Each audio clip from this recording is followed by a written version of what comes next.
খুব ভালো ভালো কিছু ল করে যাচ্ছি, কিন্তু ভালো ল করা মানেই পুরা দেশটা চেঞ্জ হয়ে যাবে এটা মানে আশা করার মতো বয়স আমার আর নাই। অনেক তো দেখলাম, অনেক ভালো ভালো আইনও করা হয়, কিন্তু আলটিমেটলি প্রতিষ্ঠান দাঁড়ায় না। আইন করার ক্ষেত্রে আমাদের কিন্তু ব্যর্থতার ইতিহাস কম। আমরা অনেক অনেক ভালো ভালো আইন করি, কিন্তু প্রতিষ্ঠান করার ক্ষেত্রে আমাদের ব্যর্থতা সীমাহীন। আপনাদের একটা এক্সাম্পল দেই, এটা প্রায়ই মনে হয় আমি কনস্টিটিউশনাল ল পড়াই। আমাদের ৭২-এর সংবিধানে কিছু সীমাবদ্ধতা ছিল, কিছু ভালো জিনিসও ছিল।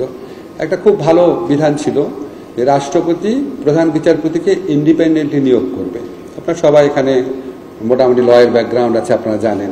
যেটা এই উদ্দেশ্যেই করা হয়েছিল যেন এখানে রাজনৈতিক প্রভাব না থাকে। রাষ্ট্রপতি ইন্ডিপেন্ডেন্টলি দুইটা কাজই করতে পারে, তার মধ্যে আসলে একটা কাজ করতে পারে, সেটা হচ্ছে প্রধান বিচারপতিকে নিয়োগ করা। কিন্তু আপনারা সবাই জানেন রাষ্ট্রপতি কখনোই প্রধান বিচারপতিকে ইন্ডিপেন্ডেন্টলি নিয়োগ করেন নাই।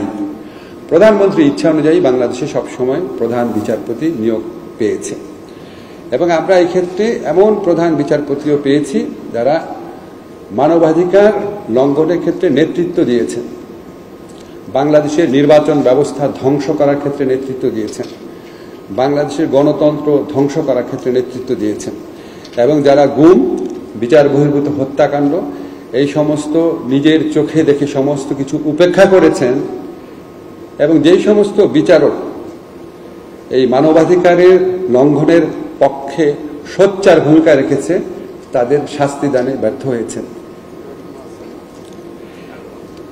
আনফরচুনেটলি এই ধরনের বিচারপতিদের কেউ কেউ এখনো আমাদের এখানে রয়ে গেছে। আমরা ইনস্টিটিউশনাল রিফর্মের পথে কিছু দূর অগ্রসর হয়েছি, পুরোটা করতে পারে নাই। পরের যারা ইলেক্টেড গভর্নমেন্ট আছে তাদের কাছে এই দায়িত্বটা থাকলো। আমি এই কথাগুলো এই জন্য বললাম যে আমরা ভালো আইন হলে আমরা যেন খুব আশাবাদী হয়ে না যাই। ভালো আইন হচ্ছে একটা ফাউন্ডেশন করে আপনি বসায় রাখলেন, তার উপর একটা খারাপ একটা বিল্ডিং বানালেন, ওই ভালো ফাউন্ডেশন তো লাভ নাই। এই যে প্রতিষ্ঠান গড়ার কাজটা, এটা একটা নিরন্তর প্রক্রিয়া। আমি নিজের কাছে মনে হয়, আমি সরকারে এসে আমার সবচেয়ে বেশি যে জিনিসটা মনে হয়েছে, আমাদের প্রতিষ্ঠান গড়ার ক্ষেত্রে আমাদের অসীম সীমাবদ্ধতা রয়েছে, বিভিন্ন ধরনের সীমাবদ্ধতা। আমরা প্রতিষ্ঠানকে এটা বুঝি না, আমরা ব্যক্তি বুঝি। আপনি বলতে পারেন যে শুধু পলিটিক্যাল পার্টি নয়, সমস্ত জায়গায় আমরা ব্যক্তি কেন্দ্রিক। আমরা আশা করব এই হিউম্যান রাইটস যে আইনটা হয়েছে, এই আইনটাতে আমরা যে সত্যিকার অর্থে একটা শক্তিশালী হিউম্যান রাইটস প্রতিষ্ঠান যেন গড়ে তুলতে পারি। আরেকটা কথা বলি, আপনারা জানেন এখন সেফ এক্সিট নিয়ে নানান কথাবার্তা হচ্ছে। তো আমরা উপদেষ্টারা খুব নিশ্চিতভাবে জানি আমাদের কারো কোনো সেফ এক্সিটের প্রয়োজন নাই। তবে বাংলাদেশের জাতি হিসাবে আমাদের সেফ এক্সিটের প্রয়োজন আছে। আমরা এই যে গত 55 বছর দুঃশাসন দেখলাম, গুম দেখলাম, বিচার বহির্ভূত হত্যাকাণ্ড, ব্যাংক লুট করে ফেলে, জনগণের সাধারণ মানুষের আমানতের রাখা টাকা, এসালমের গ্রুপের কাজের লোক, ড্রাইভার, এদেরকে শেয়ার হোল্ডার বানায় লুট করে নিয়ে যাচ্ছে। এরকম একটা ভয়াবহ, অসুস্থ, আত্মধ্বংসী রাষ্ট্র কাঠামো থেকে আমাদের সেফ এক্সিট প্রয়োজন এই জাতির, এবং এটার জন্য আমাদেরকে কিছু কিছু প্রতিষ্ঠানকে অত্যন্ত শক্তিশালীভাবে গড়ে তুলতে হবে। আমি মনে করি এর মধ্যে সবচেয়ে ইম্পর্টেন্ট হচ্ছে উচ্চ আদালত এবং সংসদীয় কমিটি, এবং এর সাথে সাথে আরও কিছু জবাবদিহি প্রতিষ্ঠানকে আমাদের অত্যন্ত শক্তভাবে দাঁড় করাতে হবে। তার মধ্যে সবচেয়ে উল্লেখযোগ্য হচ্ছে হিউম্যান রাইটস কমিশন।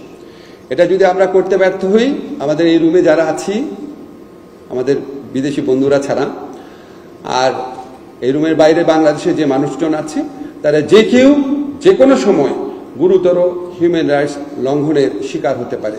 কাজে একটা শক্তিশালী হিউম্যান রাইটস কমিশন স্থাপন করা শুধু সরকারের, আইনজীবীদের, অ্যাটর্নি জেনারেল বা সমাজের কোনো স্পেসিফিক অংশের মানুষের দায়িত্ব না, এটা আমাদের বাংলাদেশের প্রত্যেকটা মানুষের দায়িত্ব। আশা করি এই দায়িত্বটা আমরা আগের চেয়ে অনেক ভালোভাবে এবার পালন করব।